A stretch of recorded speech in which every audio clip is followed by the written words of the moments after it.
অনেক বেশি বিরিয়ানি খেতে ইচ্ছে করছে, বাসায় চিনি গুঁড়া চাউল নেই, তাহলে চলেন আজকে সিদ্ধ চাউল দিয়ে বিরিয়ানির রেসিপি দেখাবো আপনাদেরকে। হ্যালো এভরিওয়ান, আসসালামু আলাইকুম। কেমন আছেন আরাফুরে ভাইয়েরা? আমিও আল্লাহর রহমতে ভালো আছি। তো আনারা বেগুন আল্লাহ দোয়া করবেন। চলেন ফুল ভিডিওটা আজকে শুরু করি। সিদ্ধ চাউলের দিয়ে আজকে হচ্ছে চিকেন বিরিয়ানি বানাবো। তো আজকে দেখেন আমাদেরও অনেক বেশি বিরিয়ানি খেতে ইচ্ছে করছে, বাচ্চারাও অনেক বেশি বায়না করতেছে বিরিয়ানি খাইবো। তো এই জন্য আজকে বিরিয়ানির রেসিপিটা আপনাদের সাথে শেয়ার করে চলেন। আজকে 1 কেজি সিদ্ধ চাউল ধুয়ে আগে আধা ঘন্টা আগে রেখে দিয়েছি। তারপর হচ্ছে মুরগির মাংস আর কিছুটা আলু ফ্রাই করে রেখে দিয়েছি। আর এখানে হচ্ছে হলুদ, মরিচ, মশলার গুঁড়ো পরিমাণ মতো, মানে যেটুকু খাবে ওটুকু পরিমাণ মতো অল্প অল্প করে দিয়ে হচ্ছে এটাকে রেডি করেছি। এখানে আরেকটা কথা বলি, যে জিনিসগুলো আপনাদেরকে ভিডিওর মাধ্যমে দেখানো হচ্ছে না সেটা হচ্ছে কাঁচামরিচ দিয়েছিলাম, আর হচ্ছে আমি গ্রানের জন্য একটু বিরিয়ানির পাউডার দিয়েছিলাম, মানে বিরিয়ানির প্যাকেট দিয়েছিলাম হালকা মশলার। তো ওটা আসলে ভিডিওর মধ্যে দেখানো হয়নি এটা আর কি। আর হলুদ দিয়েছে, লবণ দিয়েছি, মশলার গুঁড়া দিয়েছে, আর হচ্ছে গুঁড়া মরিচও দিয়েছে, যেটা আমরা একটু ঝাল খাই তো সেজন্য একটু ঝালও দিয়েছি।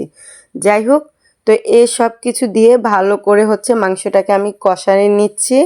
এটা আসলে প্রতিদিন তো চিনি গুঁড়া চাউল দিয়ে বিরিয়ানি খাওয়া হয়, তো আজকে আপনাদের ভাইয়া বায়না করলো, তো আজকে সিদ্ধ চাউল দিয়ে হচ্ছে বিরিয়ানি বানাইতেছি। এই বিরিয়ানিটা সত্যি এতটা যে মজা হইব, মানে আপনাদের ঘরে কি কমু, না খাইলে আপনারা বুঝতেন না। আমিও প্রথমবার খাইছি, হাতে ভীষণ ভীষণ ভালো লাগছে, মানে কি কমু।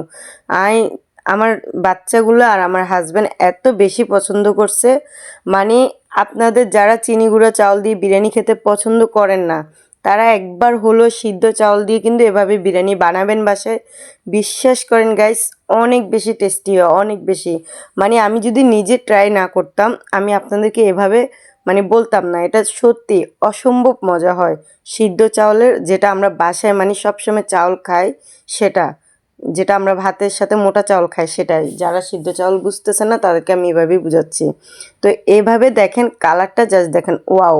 আর এটা খেতে এত পরিমাণ মজা হবে। আমি ফার্স্ট টাইম রান্না করছিলাম, এজন্য আমি ভালো করে ভিডিওর ফুটেজটা নিই না, যে কিভাবে হবে কি হবে, এটা আদৌ ভাতটা সিদ্ধ হবে কি না, এরকম অনেক কিছু ভাবনা চিন্তা করে আসলে বিরিয়ানিটা রান্না করা। তারপর দেখলাম যে না, তারপর আমি কিছুটা নিচে কয়লা উপরে কয়লা দিয়ে অনেকক্ষণ দমে রেখে দিয়েছিলাম।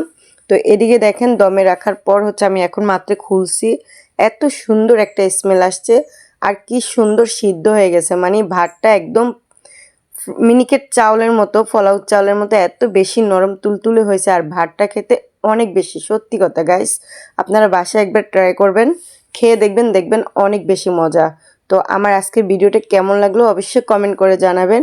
আর সবাই ভালো থাকবেন, প্রতিদিনের মতো বলছি, অনেক বেশি পানি খাবেন, অনেক বেশি সুস্থ থাকবেন। আর আমার ভিডিওটাতে একটা লাইক, একটা কমেন্ট প্লিজ। সকলে ভালো থাকবেন।